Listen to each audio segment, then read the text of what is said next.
Graças a paz. Boa noite, irmãos. Na verdade, uma boa madrugada para aqueles que resistiram até aqui. Louvado seja o nome de Jesus.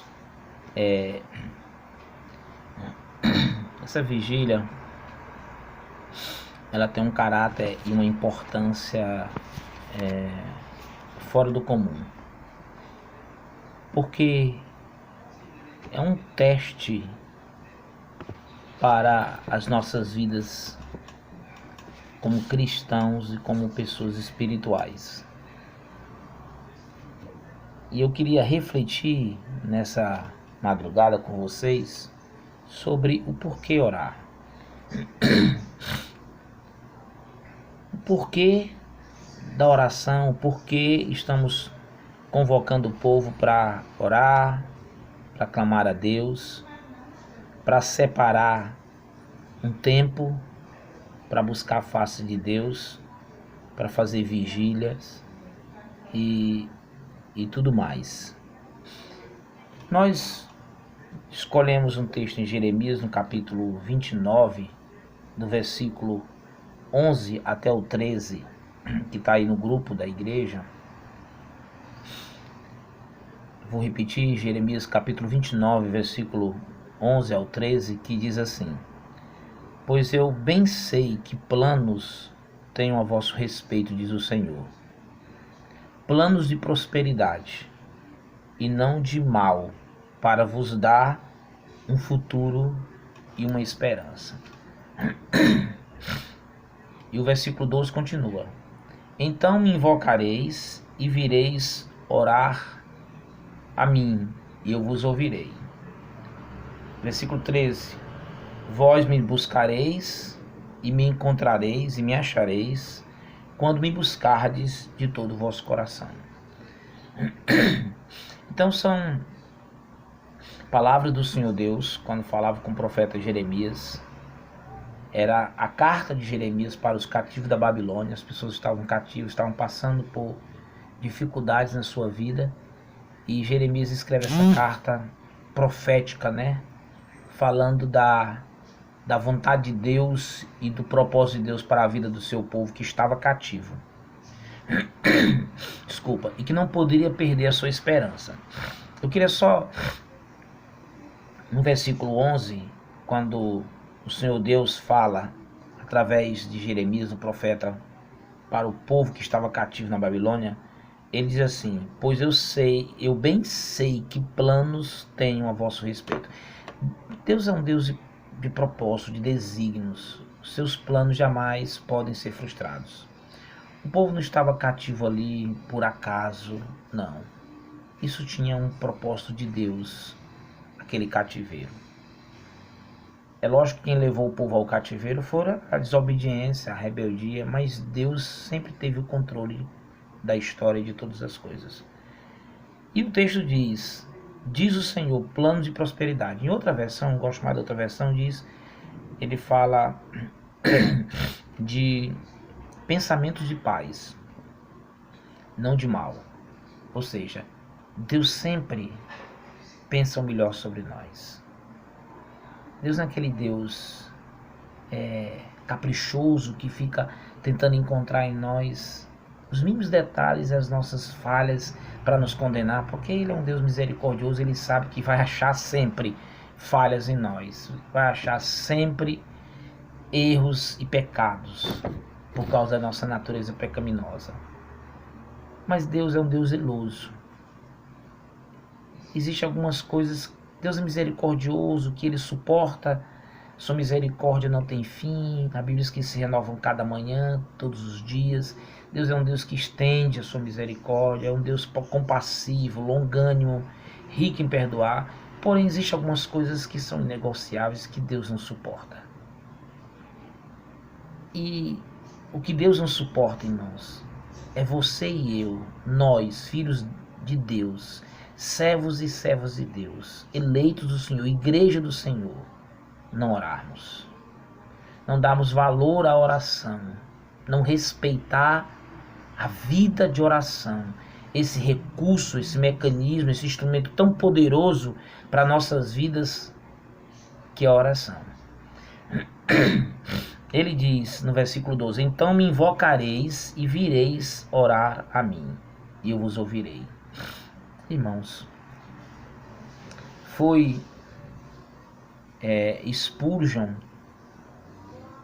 Charles Spurgeon, teólogo e pastor Charles Spurgeon, que fez uma declaração sobre o propósito da oração.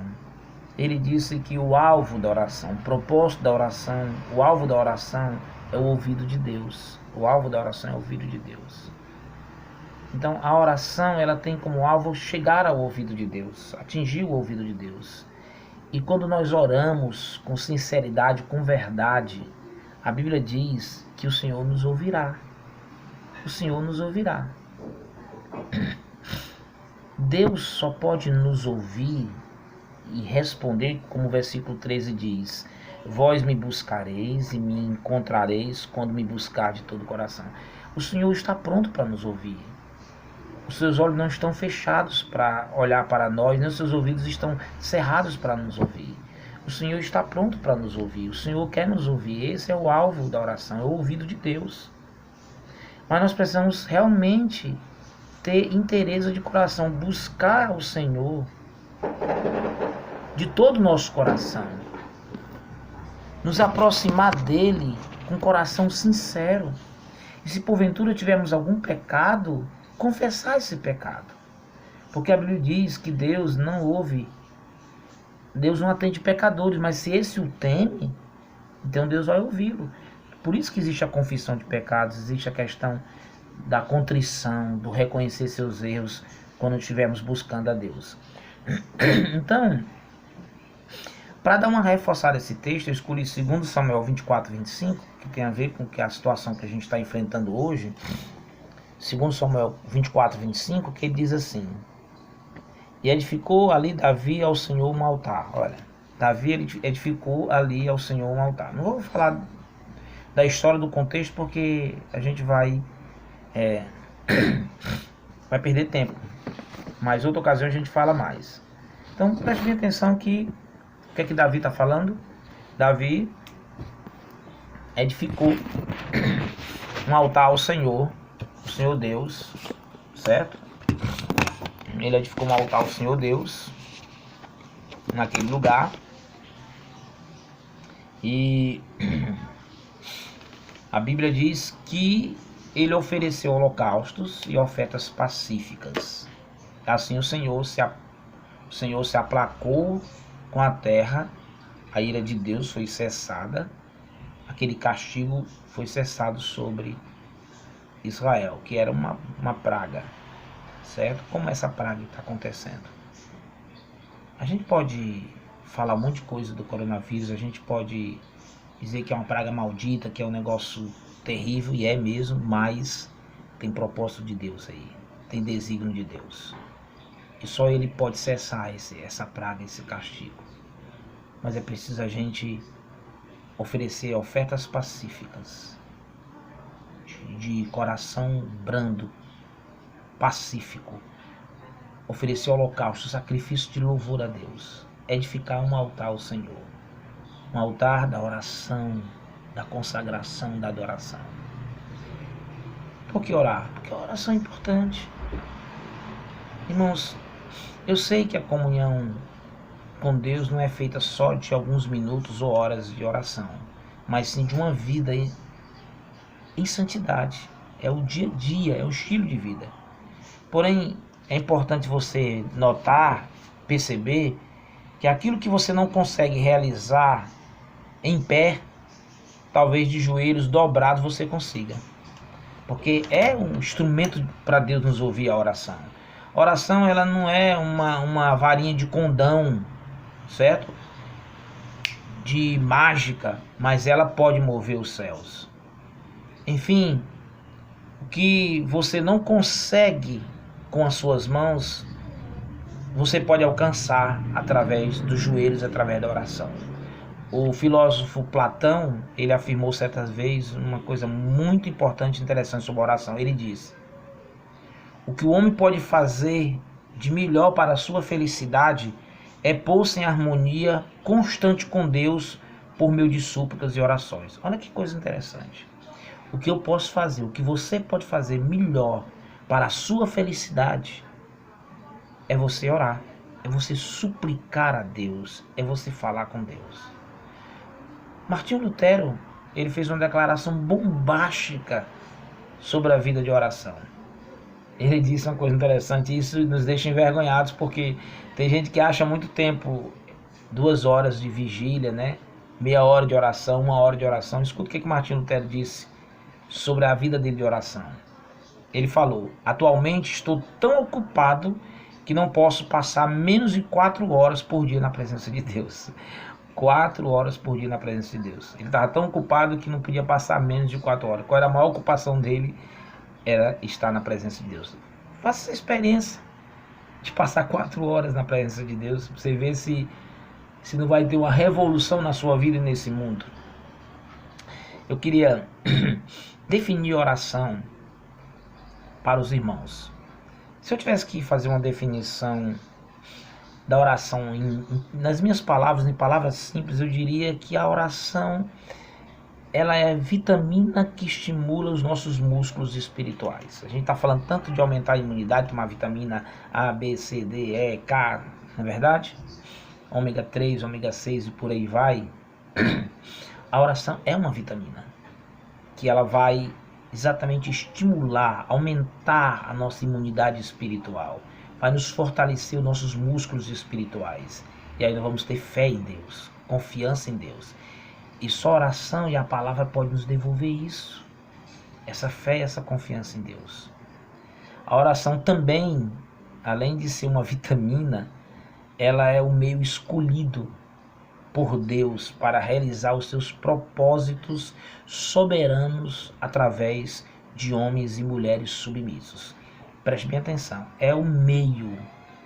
Deus escolheu a oração como um meio, como o caminho, como instrumento para realizar os seus propósitos soberanos através de homens e mulheres submissos. Homens e mulheres que dobram os joelhos, homens e mulheres que tenham paixão pela presença de Deus, que não tenham o tempo da oração como uma coisa sacal, mas como uma aventura, como uma coisa prazerosa. Homens e mulheres que não são frouxos e que podem ajoelhar sem sentir dores nos seus joelhos, e mesmo que sintam dores, consigam permanecer de joelhos na presença de Deus. Agora eu queria que vocês escutassem o que esses 4 homens de Deus, esses 4 homens, grandes homens da história, falaram a respeito da oração. Primeiro eu queria falar do Agostinho de Hipona. Olha a definição que ele deu de oração. Ele diz que a oração é o encontro da sede de Deus e da sede do homem. É o homem com sede de Deus e Deus com sede de ouvir o homem. O homem com sede de ouvir Deus e Deus com sede de ouvir o homem. É o encontro da sede entre Deus e o homem, entre o homem e Deus. Muito profundo isso. O nosso reformador João Calvino também disse que a oração é o antídoto para todas as nossas aflições. As pessoas que tomam remédio para determinadas doenças ou para controlar certas doenças, como alguns tomam remédio para controlar a pressão, outros tomam calmante, outros tomam remédios antidepressivos. Se você está aflito, angustiado, o melhor remédio é a oração. Ela é o antídoto para todas as nossas aflições. Foi o que o nosso reformador, irmão, pastor João Calvino disse. O escritor Robert Lamb, um escritor cristão, ele escreveu o seguinte sobre a oração.